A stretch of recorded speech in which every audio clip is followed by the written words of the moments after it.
Assalamualaikum warahmatullahi wabarakatuh. Nah, teman-teman, sekarang kita akan membahas mengenai kontrak jangka panjang, tapi dia kerugiannya menyeluruh ya. Jadi kerugiannya tuh nggak cuma di tahun berjalan aja. Jadi keseluruhan kontrak itu mengalami kerugian. Oke, kita baca dulu soalnya. Ini soal UTS tahun 2017-2018 ya.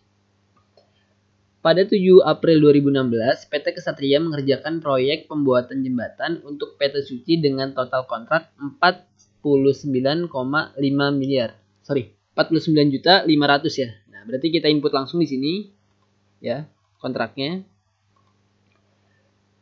Karena proyek mengesankan, kelak dinamai Jembatan Hati. PT Ksatria mengestimasikan pekerjaan selesai 3 tahun ya. Nah, jangka waktunya 3 tahun. Yakni selesai pada 31 Desember 2018. Berarti ini dimulai di 1 Januari 2016 ya, mulainya. Sampai 31 Desember 2018. Gitu ya. Oke, nah ini adalah soalnya, ada cost to date-nya, ada estimasinya, ada progress billing-nya, ada cash collected-nya. Nah, di sini bedanya yang kita bahas sebelumnya. Di sini disebutkan berapa sih kas yang tertagih di setiap tahunnya ya. Nah, jadi ini variasinya lagi. Di tahun berjalan tuh tertagihnya berapa? Nah, ini ada ya cash collected. Jadi bacanya di 2016 tertagih 8.250.000, di tahun 2017 19.250.000 dan 2018 22 juta. Nah, ini variasi soalnya. Oke, coba kita melakukan perhitungan seperti biasa ya. Setelah kita dapat datanya, kita hitung dulu cost to date-nya, tinggal kita salin lah ini pokoknya dari tabel. Oke, terus ada estimasinya 33 juta, sehingga total cost-nya ini dijumlah jadi 44 juta. Dan gross profit-nya berarti ini dikurangin ini sama dengan 5.500.000. Ini coba dihapus dulu aja. Coba dihapus. Oke, kita lanjut teman-teman.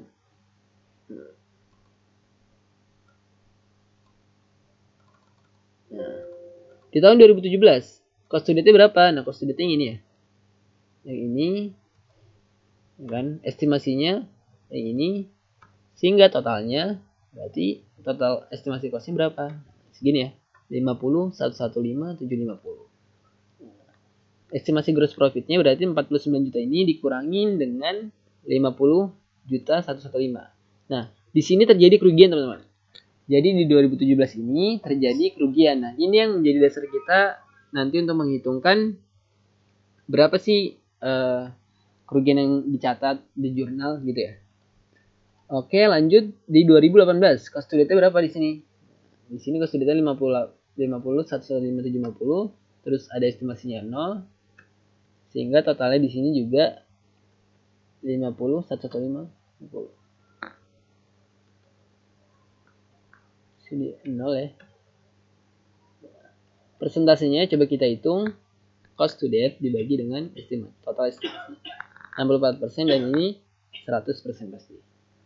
Oke, lanjut ya. Nah, perbedaan mendasar daripada keuntungan dan kerugian itu ada di sisi sebelah sini teman-teman. Ada di sisi to date ini. Cara menghitungnya, utamanya ya. Coba kita hitung dahulu yang di sisi to date ini. Pertama dari revenue-nya. Revenue-nya berarti biasa aja 25% dikali dengan 49.500 ya kan. Cost-nya sama dengan yang ini ya. Cost to date-nya yang 11 juta. Lalu gross profit-nya adalah 12 juta dikurangi 11 juta sama dengan 1375.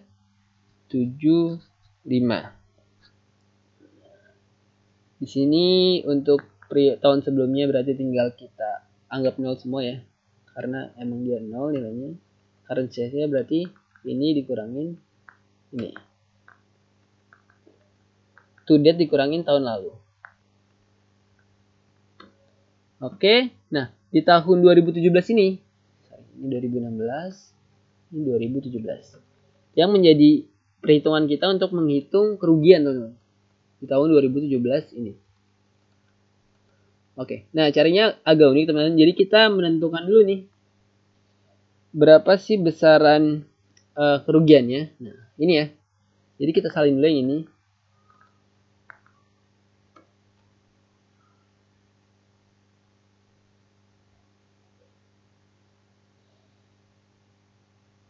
Setelah itu baru kita masukin persentase revenue-nya. Sama dengan 64% ini dikali dengan 49.500 sama dengan 31.680. Nah, cost-nya ini kita cari dengan cara selisihnya. Ya. Jadi dari minus 618 ini ke 31 juta tuh berapa sih? Nah, gitu ya. Jadi cara mencari seperti itu, yakni 31.680 dikurang minus 618.750, sehingga total cost-nya itu 32.298.750.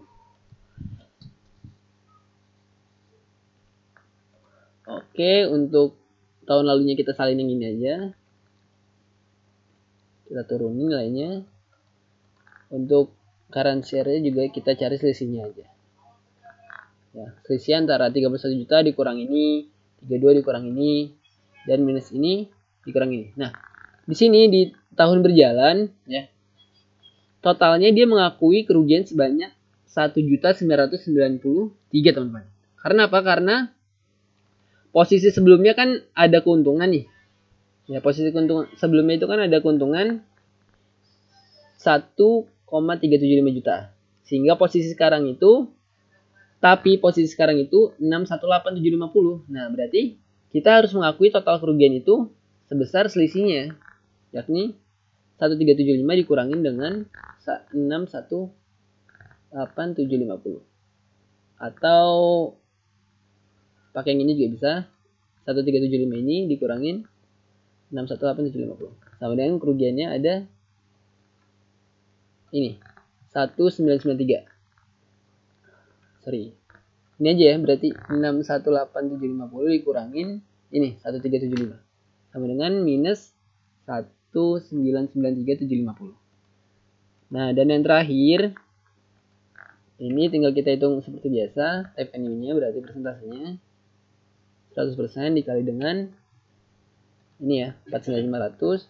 Terus untuk cost-nya kita ambil juga data yang ini, cost to date-nya, habis itu gross profit-nya itu hasilnya harus sama yang di sini ya. Oh ya, ini belum dikasih gross profit ya, sorry. Ini dikurang ini, sama dengan gross profit-nya sama ya, antara 2017 dan 2018. Untuk tahun sebelumnya juga kita salin dari ini aja, kita turunin semua nilainya. Ini oke. Dan untuk current share-nya kita cari selisih ini dikurang ini. To date dikurangin tahun sebelumnya. Oke, ini perhitungannya. Jadi yang perlu diperhatikan tuh di tahun yang terjadi kerugiannya. Nah, di tahun ini cara mencarinya beda. Pertama kita menulis dulu gross profit-nya. Bukan gross profit. Loss berarti ya. Gross loss-nya atau loss-nya aja deh. Loss-nya. Baru kita mencari nilai cost-nya. Atau nulis kayak gini juga aja. Gross profit dalam kurung loss. Berarti kalau dalam kurung itu atau minus itu artinya dia rugi ya. Kan di sini dia nilainya minus. Yang agak unik di sini aja yang perlu diperhatikan. Oke, selanjutnya untuk penjurnalan, untuk biayanya juga sama caranya. Kita lihat dari cost to date ini. Cost to date dikurangin tahun sebelumnya 2016 berarti 0 ya. Dikurangin 0. Terus di 2017 juga sama. Cost to date 2017 dikurangin sebelumnya. Oke, 2018 juga sama. Cost to date 2018 dikurangin yang sebelumnya ini. Untuk billingnya, untuk tagihannya kita tinggal mencatat yang ini aja ya, progress billing ini. 2017 juga sama, kita catat yang ini.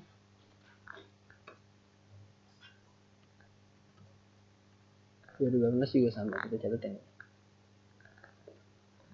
Lanjut untuk mencatat penerimaan kas. Nah, ini yang agak unik dari soal yang kita bahas sebelumnya. Di sini udah ditentukan nih, ada cash collected-nya.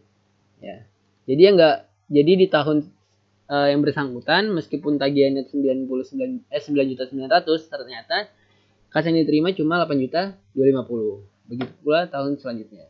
Nah, biasanya di tahun akhir itu kasnya lebih besar. Karena apa? Karena ini mengakumulasi yang belum tertagih di tahun sebelumnya.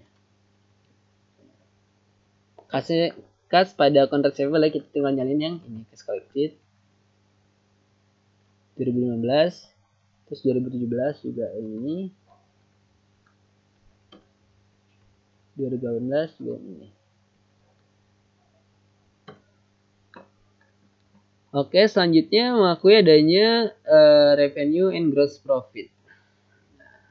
Kalau jurnal yang ini kita gunainnya pakai yang ini ya, yang di sebelah sini. Nah, yang ini untuk penyesuaiannya. Di 2016 di sini ada keuntungan ya. Berarti di sini revenue yang ini dikurangin dengan expense-nya. Nah, selisihnya baru masuk ke CIP di sebelah debit, artinya dia profit.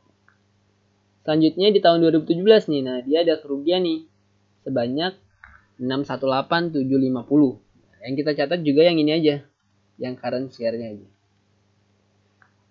Pertama ada pendapatan ya 9305, terus juga ada expense-nya di debit 212.98750, baru selisihnya kita masukin ke kredit, ke CIP ya. Kalau kredit berarti minus 21 dikurangin 19 dengan 1993750. Nah, di tahun terakhir kita nyatet yang ini aja. Nggak ada pengakuan keuntungan atau kerugian. 17.820. Berarti ada revenue 17.820. Juga ada expense 17.820. Nah, terakhir untuk penyelesaian kontrak, kita ambil nilai kontrak akhirnya. Ini yang ini ya, 2018 akhir. Karena bisa jadi ada peningkatan kayak sebelumnya. Oke, itu ya. Jadi perbedaannya itu yang pertama, coba aku tandain ya. Pertama pasti hasilnya di sini ada perbedaan ya. Yang kedua, perhitungan di tahun kerugian itu juga ada perbedaan di sini. Ya, terus yang ketiga, di sini variasinya juga ada cash collected. Ya, ini tergantung soal. Ada cash collected juga perlu diperhatikan ya, ini. Dan untuk pengakuan kerugiannya kita mengkredit CIP di sebelah kredit. Mengkredit CIP ya. Oke. Bagaimana dengan laporannya? Nah, laporannya itu coba kita hapus dulu. Selanjutnya yang diminta itu terkait dengan laporan keuangan. Tadi jurnalnya udah, sekarang laporan keuangannya. Jadi untuk laporan keuangan 2017. Untuk revenue-nya langsung aja kita salin yang ini. Ya, yang di sini atau yang di jurnal juga nggak apa-apa sih. Data yang ini ya. Ini construction expense yang ini. Baru selisihnya masuk ke loss. Lanjut di neraca. Nah, di neraca ini agak unik. Pertama ada cash ya. Cash itu berarti yang udah diterima ini. Kan kita posisinya sekarang 2017, berarti kita akuin yang 2016 dan 2017. Oke, udah. Terus ada inventory. Nah, di sini yang unik nih, inventory cara mencatatnya gimana sih? Ini aku ambil referensi dari Keiso ya. Jadi yang pertama ada CIP. CIP ini kan posisinya di sebelah debit ya. Nah, dia ini sifatnya dianggap sebagai ini ya, aset, tapi yang masih dalam proses gitu. CIP-nya itu kita ambil yang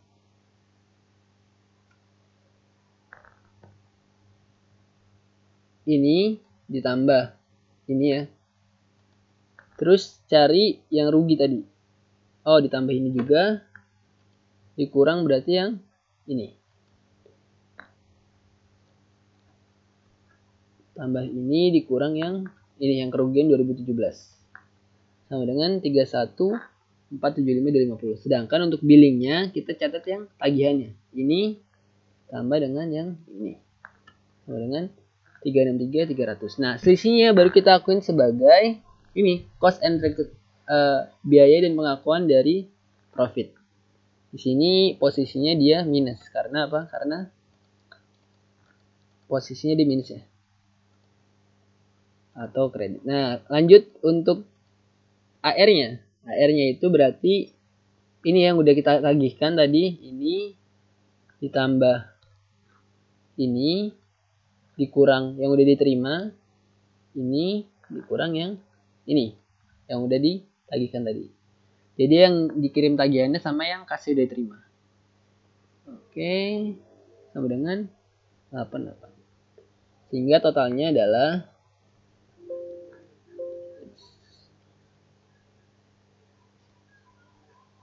total asetnya yakni 22657.